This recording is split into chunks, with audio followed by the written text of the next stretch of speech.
Queridos irmãos, a paz do Senhor. Que bom estar aqui com os irmãos para mais uma pré-aula da Escola Bíblica Dominical, ainda nesse segundo trimestre do ano de 2024, que já está caminhando para o final, não é, irmãos?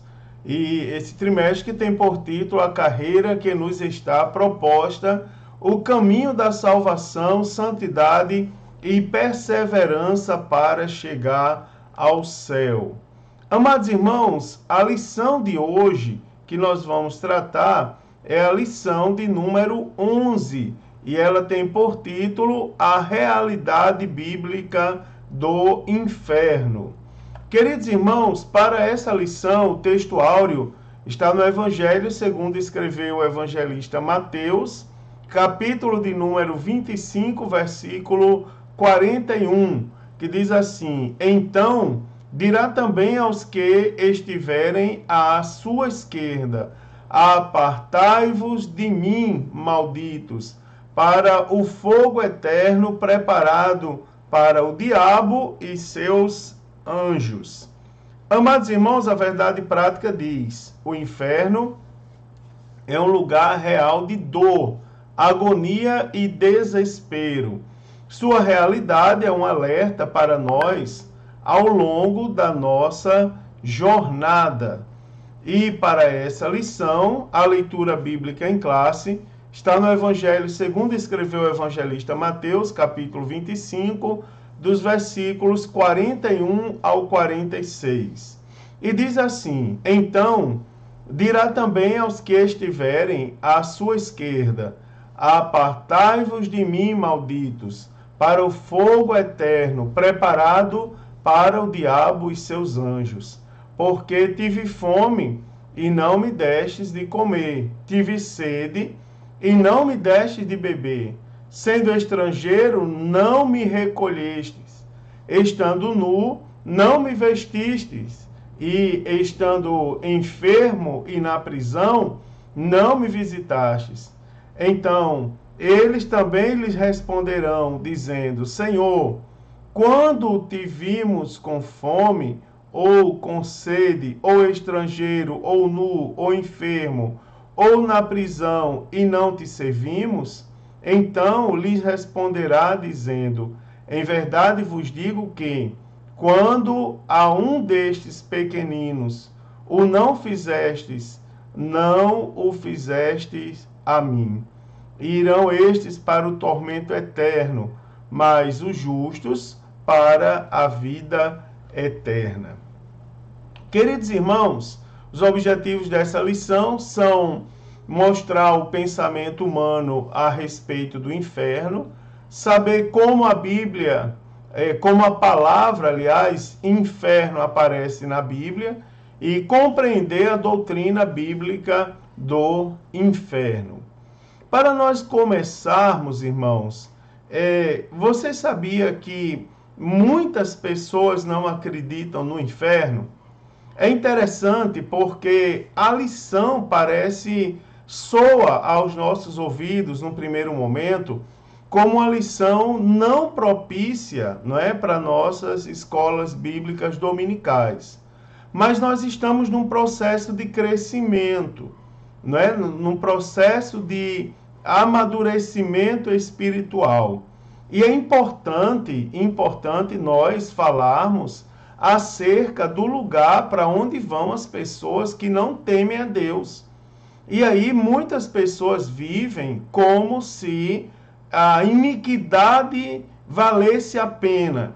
As pessoas vivem como se a transgressão fosse um prêmio ou uma coisa muito boa para as pessoas, ou simplesmente não exista, né? Então, muitas pessoas acham que, e até pregam, que o inferno não existe. Como pregam que o inferno não existe, dizem, por exemplo, que o inferno é uma criação humana e ele foi feito para colocar medo nas pessoas ou para manter as pessoas presas à religião, a ritos e a dogmas. Então, nós precisamos entender a realidade bíblica do inferno. Nós precisamos entender que o inferno existe, que o inferno é real. Agora, vamos aprender, por sinal, por meio dos ensinos do próprio Jesus Cristo. Não é? Jesus veio para salvar a humanidade dos seus pecados. Agora, ele mostrou que quem não aceitar a salvação por meio dele, tem a opção de ir para o inferno, ou seja, o inferno é real. Então, essa realidade, ela deve valorizar a grande salvação que Deus providenciou para nós. E por isso devemos estar firmes em Cristo Jesus durante a nossa caminhada de fé. Não é? Porque sem Cristo, o ser humano, ele passará a eternidade fatalmente em um lugar de dor e de sofrimento. Ou seja, sem Cristo, o ser humano, ele está condenado a ir para o inferno. Não é, irmãos? E isso é uma realidade. Então, o inferno, ele é um dos assuntos principais, digamos assim, do Novo Testamento. Não é? Ele não supera Jesus Cristo, mas é uma das doutrinas que nós precisamos entender, é uma das verdades que nós precisamos compreender. Então, Jesus ensinou mais a respeito do inferno que do céu nas páginas do Evangelho. Você vai ver que nós acabamos de ler Mateus 25, do 41 ao 46. Do 41 ao finalzinho do 46 é falando do inferno. No final diz, mas os salvos serão salvos, mas os fiéis serão salvos. Pronto, quem não anda na impiedade vai ser salvo. O que não anda na impiedade vai ser salvo. E o que anda, está lá 5 versículos e meio, digamos 5.7 ou 0.8 versículo, para falar acerca da realidade do inferno. Então, Jesus também ensinou mais sobre o inferno do que o próprio apóstolo Paulo. Então, vamos estudar a doutrina bíblica do inferno. Né? Então, situando a resistência atual de muitos em relação a essa doutrina, nós veremos as principais palavras que traduzem inferno e mostraremos que negar a doutrina bíblica significa negar o cristianismo. Então, vamos estudar sobre a realidade bíblica do inferno, não é? Trazendo a definição das palavras, as diversas acepções, tanto no Antigo Testamento quanto no Novo Testamento, e vamos abordar sobre a doutrina bíblica do estado intermediário dos mortos, também, bem como a doutrina do estado eterno dos ímpios. E por fim, são duas doutrinas muito importantes, e por fim também mostrar algumas heresias que negam a existência do inferno, ou seja, distorcem a palavra de Deus e a devida refutação sobre estas, tá certo? Então, uma lição bem proveitosa também para a nossa fé. Então, primeira definição da palavra inferno.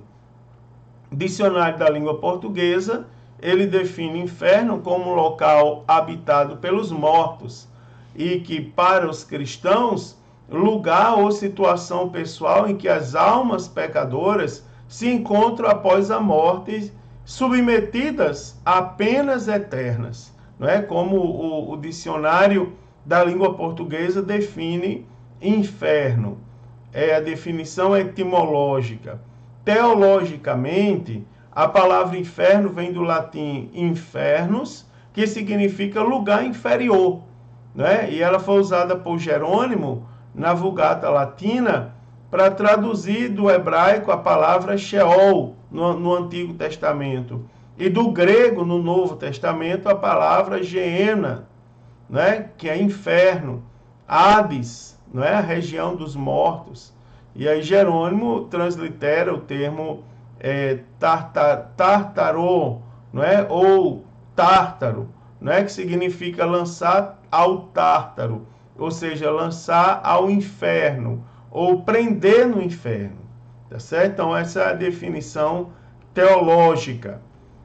O que o pensamento humano ele diz a respeito do inferno? O que prevalece?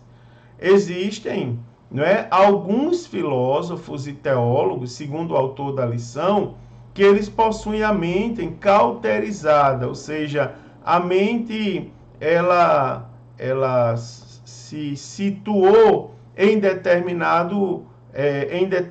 doutrina e ela não evoluiu mais, ou seja, ela cauterizou, ela parou ali no momento errado. Não são todos os filósofos, não é? Nem todos os teólogos, que isso fique claro.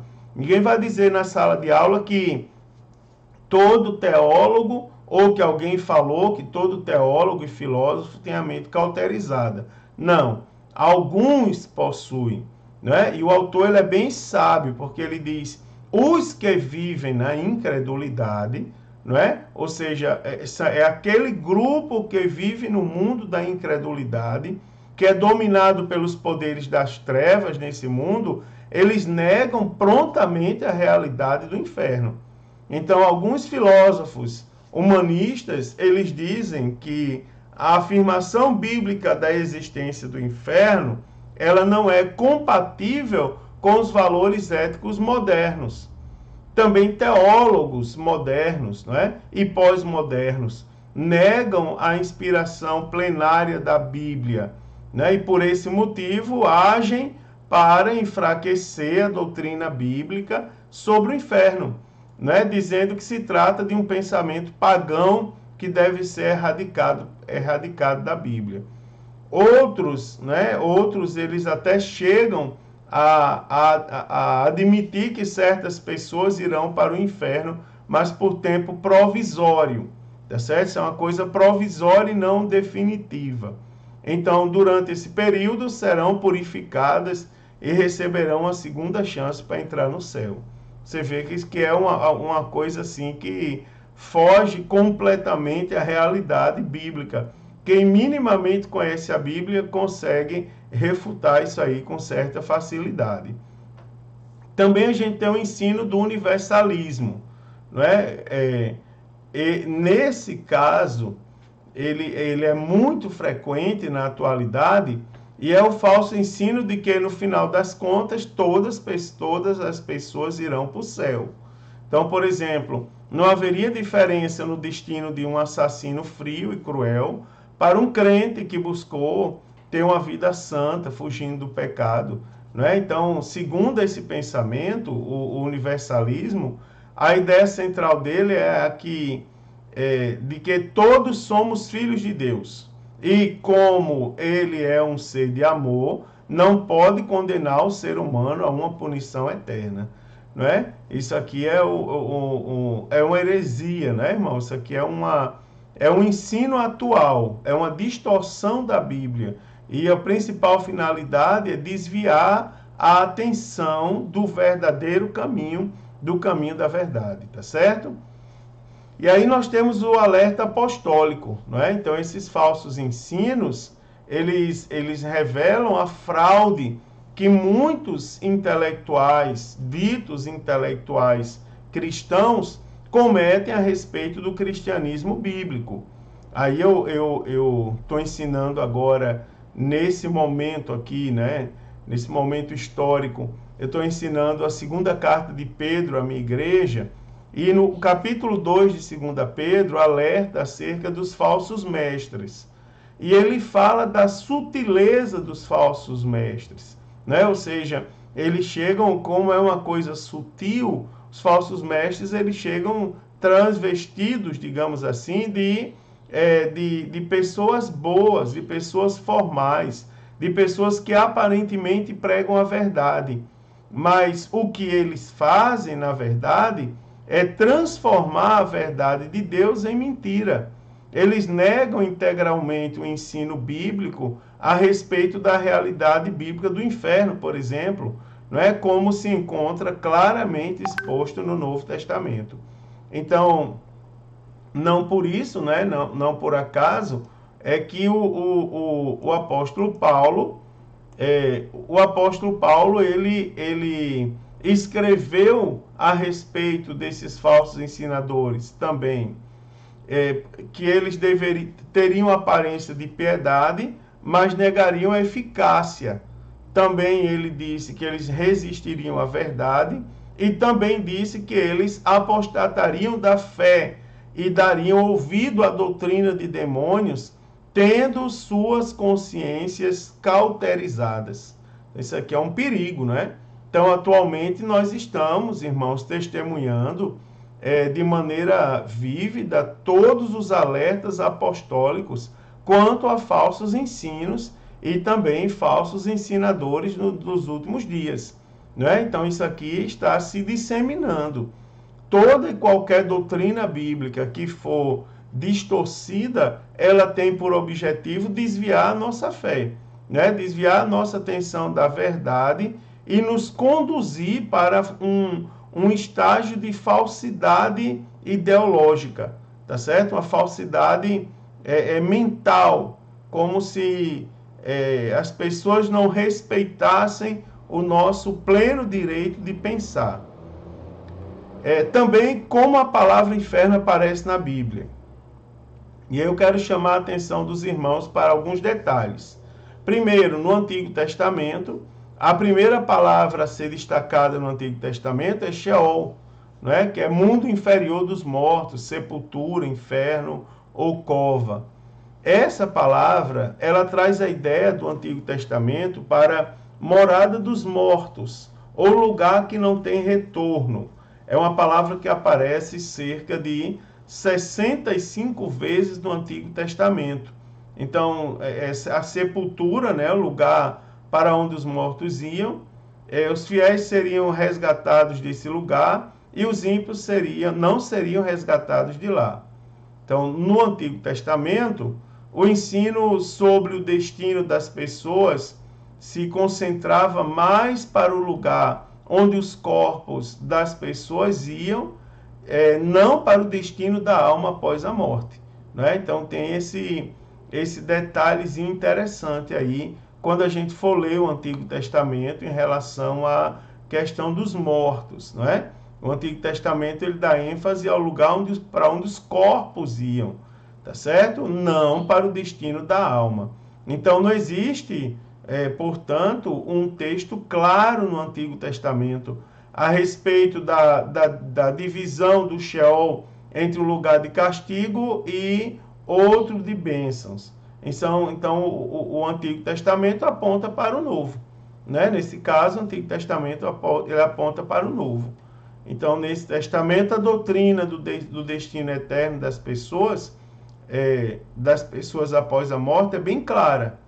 E, de modo geral, a palavra Sheol também é descrita como lugar de castigo, tá certo? Especificamente lá no livro de Jó. Irmãos, então a palavra predominante no Antigo Testamento é Sheol, não é? Para túmulo, abismo, lugar de mortos. E não há uma distinção clara entre destino de bons e maus, tá certo? Bons e maus. Eles parecem ir ao túmulo de igual modo, para o mundo inferior, o mundo de trevas, de cansaço, de escuridão, de decadência, de esquecimento, onde se está distante de Deus e, no entanto, é acessível a Ele. Então, é um lugar caracterizado pelo silêncio, pelo repouso. Então, em outros textos, parecem sugerir alguns aspectos de consciência, de esperança e comunicação no Sheol. Então, no todo, o Sheol era considerado com horror, né, e mau pressentimento. Então, os irmãos lembre desse detalhe, que no Antigo Testamento a gente tem a ênfase no corpo físico, tá certo? E não a ênfase na alma. Aqui é importante fazer um destaque que quando a Bíblia no Antigo Testamento descreve o lugar onde o morto é enterrado, né, a lápide, o túmulo, o jazigo, utiliza a palavra hebraica kever, que é traduzida por inemeion, no grego, tá certo? É monumento como epitáfio, para preservar a memória do morto. E nema como o mesmo significado. Finalmente, tafos, né? O lugar para enterrar o morto. Então, nenhuma delas a Septuaginta traduziu por Hades. Então, não existe na Bíblia nenhuma referência à alma descendo ao Quiver, né? E nenhum cadáver ao Sheol. Então, a Bíblia faz menção de pessoas que tinham sepulcros, né, que é vé, mas nunca encontramos nela alguém que fosse proprietário do Sheol. Então, o homem nos tempos bíblicos preparava seu sepulcro, né, seu kevé, mas nunca alguém preparou um Sheol, tá certo? Então, isso aqui é bem interessante para reforçar ali o que nós acabamos de falar sobre essa diferença da concepção do Antigo Testamento e do Novo Testamento. Já no Novo Testamento, nós temos 3 palavras gregas que aparecem e que são traduzidos pela palavra inferno. Aí nós temos Hades, né, de onde vem traduz a palavra hebraica Sheol. Nós temos o Tártaro e o Geena. Então, a palavra Hades significa lugar de castigo e também pode se referir ao estado de morte que o ser humano experimentará no fim da vida. Para Tártaro, traz a ideia de um abismo mais profundo que a sepultura, né? A habitação dos ímpios mortos, em que eles sofrem punição pelas suas obras más. Então, os anjos caídos estão presos nesse lugar. E o único lugar, por sinal, no Novo Testamento que aparece essa palavra, Tártaro, é em 2 Pedro. É o apóstolo Pedro que faz menção em 2 Pedro 2:4, quando ele compara, né, ele falando dos falsos mestres, ele diz que se Deus foi capaz de punir os próprios anjos, né, lançar os anjos no lugar de tormenta, daí o Tártaro, tá certo? Quanto mais o que ele não pode fazer com os falsos profetas.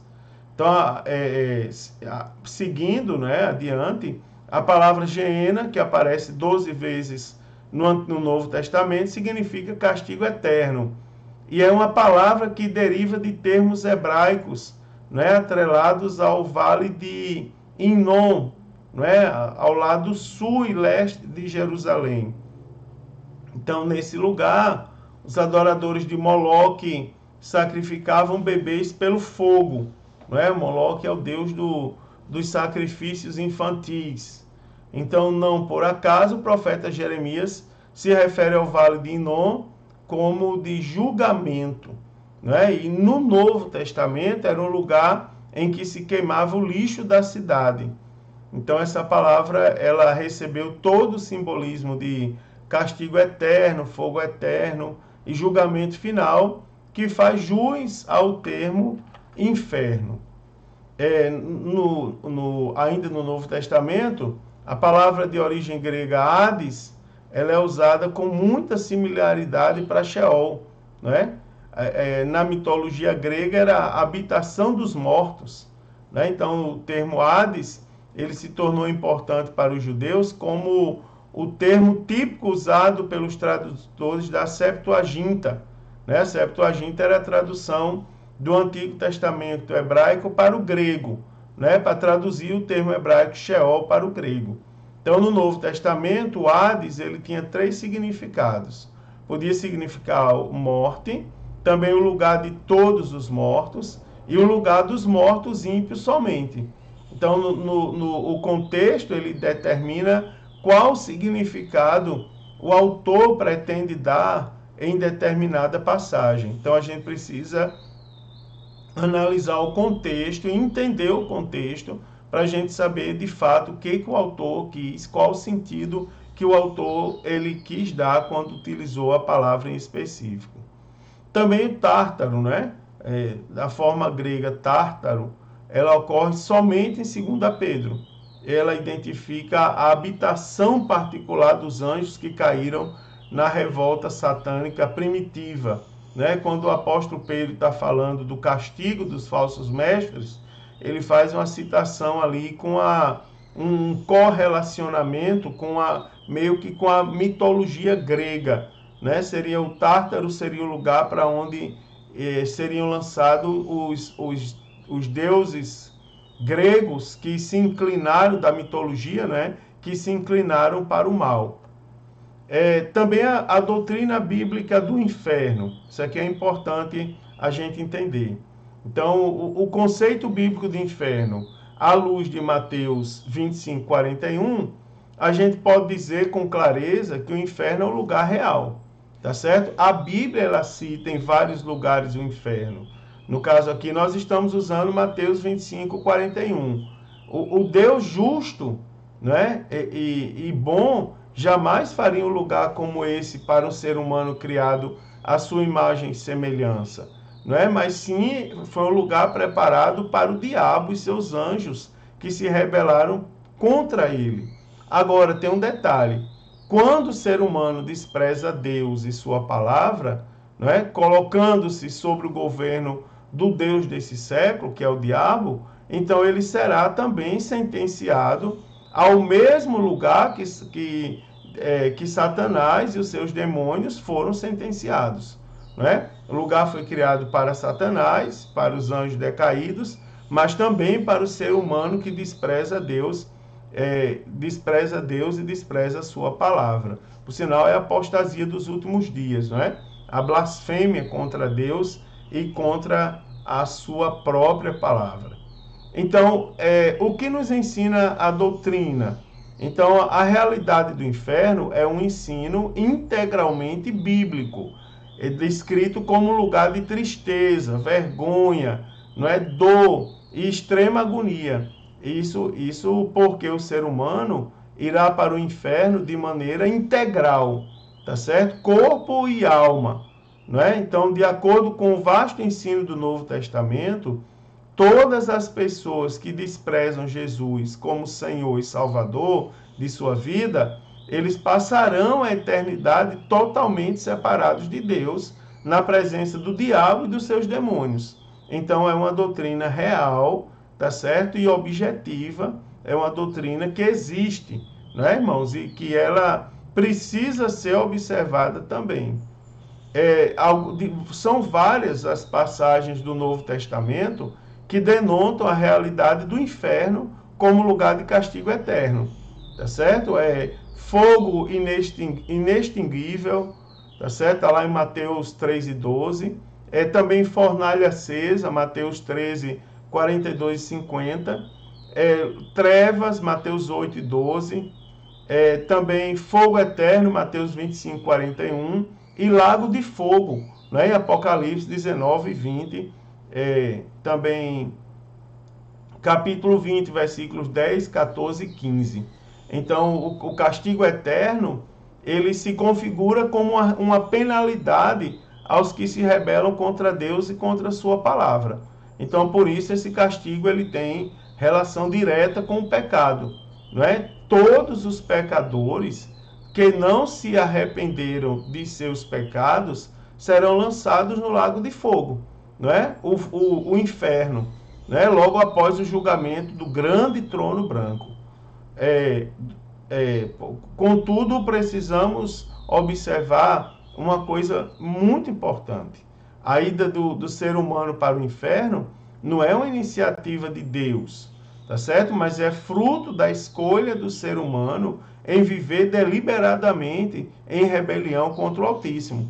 Então, o ensino bíblico ele é claro e simples, né? Os que rejeitam a Cristo receberão castigo eterno. Os que escolheram a Cristo receberão a vida eterna. Então, a escolha de ir para o céu ou para o inferno, se passarmos a eternidade com Cristo ou sem Ele, é uma escolha pessoal, tá certo? Se nós vamos ficar, a escolha de ir para o céu e o inferno, somos nós que escolhemos. Deus nos dá a opção de escolher Jesus e ir para o céu. Mas quem não quiser Jesus já sabe para onde vai também, vai para o inferno. Né, irmãos? É algo bíblico, veio num momento oportuno e a gente não pode negar. Agora, a palavra inferno como doutrina do estado intermediário dos mortos. Também deve ser observado isso aqui. Então, o estado intermediário é a situação em que se encontra todos os mortos que tenham morrido salvos ou não. Morreu atualmente, né? Jesus não voltou ainda, morreu, então existe um estado intermediário. Então dá-se o nome de intermediário porque as almas nesse estado, elas aguardam o dia em que elas vão ressuscitar para a vida eterna ou para a perdição eterna. Haverá mais de uma ressurreição, não é? Em outras palavras, é o estado das pessoas entre a morte física e a ressurreição. A história do rico e Lázaro, ela nos dá um panorama desse lugar, né? Para os que dormiram em Cristo, o período intermediário existe de terminar com o arrebatamento, ele vai terminar com o arrebatamento da igreja. Agora, para os que morreram em pecado, ele há de perdurar até a última ressurreição, quando eles serão submetidos ao juízo final, né, irmãos? E estarão na tormenta eterna. Então, antes da morte de Cristo, então, de acordo com Lucas, o Sheol, em hebraico, o Hades, em grego, ele dividia-se em 3 partes distintas. Primeira parte é o lugar dos justos, chamado seio de Abraão, ou lugar de consolo. Então, nesse caso, antes que Cristo volte, quem morre nesse período está no seio de Abraão. Segunda, que é a parte dos justos. Segunda parte é a parte dos ímpios, que é denominado lugar de tormenta, tá certo? Para onde vão os ímpios. E a terceira parte fica entre a parte dos justos e dos ímpios, que é identificado como lugar de trevas ou abismo. Então, antes da morte de Jesus, todos os mortos eram conduzidos ao Sheol, mas ficavam em lugares opostos e em situações distintas. Agora, depois da morte de Cristo, ele prometeu aos seus seguidores, que as portas do inferno não prevalecerão contra a igreja. Então, além de vários outros repercussões dessa fala de Cristo, isso também mostra que os fiéis de Deus, a partir dos dias de Jesus, não mais desceriam ao Hades. Não é? Então, essa mudança ocorreu entre a morte e a ressurreição do Senhor, pois ele disse ao ladrão arrependido: hoje estarás comigo no paraíso. Então, o apóstolo Paulo ele fala a respeito desse assunto. Ele diz: quando ele subiu às alturas, levou cativo o cativeiro e concedeu dons aos homens. Né? Então, entende-se que Jesus, ao ressuscitar, ele levou para o céu os crentes do Antigo Testamento que estavam no seio de Abraão, conforme ele prometeu. Mas os ímpios continuam indo para o lugar de tormentos. Né? Então, de acordo com Lucas 16, 19 ao 31, tanto judeus como ímpios estão vivos, acordados, conscientes e têm lembrança da vida na terra. Agora, existem algumas diferenças entre ambos, não é? Algumas diferenças entre ambos. Agora, a palavra inferno como doutrina do estado eterno dos ímpios. Então, o Geema, né, que é o inferno propriamente dito. Então, o Geena, seu significado estava ligado a um termo hebraico que fazia ligação com o vale de Inom, né, um local associado a práticas religiosas antigas, né, especificamente lá o sacrifício de crianças ao deus Moloque. E algumas interpretações a sacrifício de crianças, né? Então, além de ser usado para queima de lixo e de cadáveres de criminosos, por causa disso o termo Gerimon passou a significar em certos textos um lugar de punição após a morte. Então, metaforicamente falando, o local é mencionado como exemplo do que será o lugar de juízo divino sobre Satanás, seus anjos e todos os ímpios. Por isso Jesus descreve como fogo inextinguível, né? Como fornalha acesa, trevas, fogo eterno, como lugar de fogo também. O sofrimento dos ímpios será eterno, né? Comfort, ele diz, o próprio nome, o próprio Jesus usa o termo Geena para designar a morada definitiva dos ímpios que não se arrependeram, né? Uma vez que Geena é o abismo ardente, ele é também o lago de fogo, né? Então, o Geena deve ser cuidadosamente diferenciado de outros termos relativos à vida após a morte ou seu estado final, né? Enquanto o Sheol do Antigo Testamento e o Hades do Novo uniformemente designam a habitação temporária dos mortos, o Geena especifica o lugar onde os ímpios eles vão sofrer punição eterna. E por último, eu quero falar para os irmãos sobre algumas heresias sobre a existência do inferno. Primeiro, que todos serão aniquilados, que é o aniquilacionismo. Não é? É uma doutrina que defende que todas as almas estão sujeitas à extinção e à aniquilação após a morte física. Nesse caso aqui, irmãos, as escrituras elas são muito claras sobre o fato de que tanto os ímpios como os justos viverão para sempre. E que, no caso dos ímpios, sua existência será de sofrimento e castigo que vão passar de forma consciente. Então, há refutação possível e real na Bíblia Sagrada quanto ao pensamento do aniquilacionismo. Também, todos serão salvos, né, que é o universalismo. Então, essa doutrina ela está completamente longe das Escrituras. E ela diz que, no final dos tempos, Deus reconciliará todos os seres humanos e até os anjos caídos a si mesmo, independente das obras e dos méritos de cada um. Ou seja, é a ideia de que ninguém será condenado, mas todos serão salvos, inclusive o diabo e seus anjos decaídos. Né? Observa que é uma história completamente longe da Bíblia Sagrada. E também que todos estão livres, que é o negacionismo. Né? Então existem aqueles que procuram negar a existência do inferno. Então o inferno é um lugar real, a gente sabe disso, está lá Mateus 25, 41 e vários outros textos do Novo Testamento.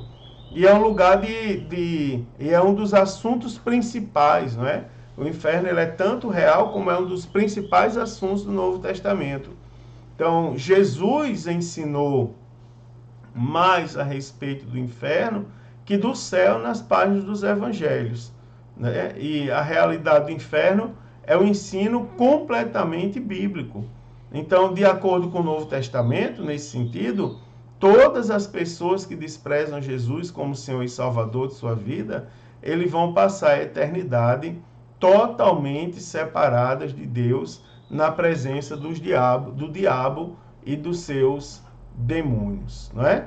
É uma lição bem esclarecedora isso aqui, né, irmão? É um assunto que a gente não dá glória a Deus assim pelo contexto dele. A gente dá glória a Deus o contrário. É que nós que estamos em Cristo não vamos para lá. Então a gente dá glória a Deus por isso. Então, à luz da Bíblia, a possibilidade de passar a eternidade num contexto de dor e sofrimento é real. Né? A gente pode concluir isso, está na Bíblia.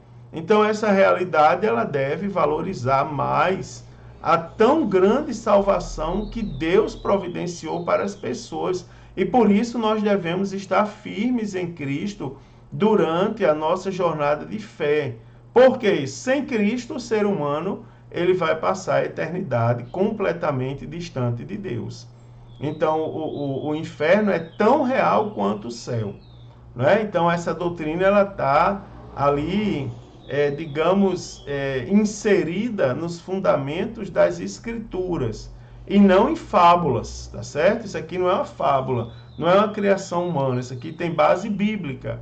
Então, para os que negam a realidade do inferno, e aí negar a realidade do inferno é negar todas as doutrinas da Bíblia, uma vez que o inferno está bem exposto na Bíblia Sagrada.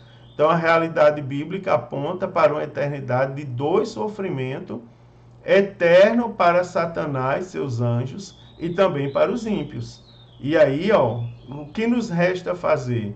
Senão louvar e agradecer a Deus por tão grande amor, né? Ele nos salvou de ter nos salvado, né, irmão? Nos retirado dessa condenação terrível. Então, vamos clamar, pedir a Deus, a Jesus, que retorne e nos livre, né, de todo o mal. Glória a Deus por isso. Queridos irmãos, que Jesus nos abençoe e que todos nós possamos ter uma grande lição, uma grande aula. O tema ele é meio tenso, não é? Mas se a gente associá-lo ao favor de Deus, porque a Bíblia fala muito de inferno, mas fala do favor imerecido de Deus. Então, se nós frisarmos no favor imerecido de Deus, com certeza nós teremos uma grande aula. O inferno é real, mas Deus providenciou algo maravilhoso para todos nós, não é? E Deus abençoe, que você tenha uma excelente aula na presença do Senhor Jesus. E se Jesus não voltar, próxima semana eu estarei aqui comentando a próxima lição. Deus abençoe, queridos. Forte abraço a todos. A paz do Senhor para todos vocês.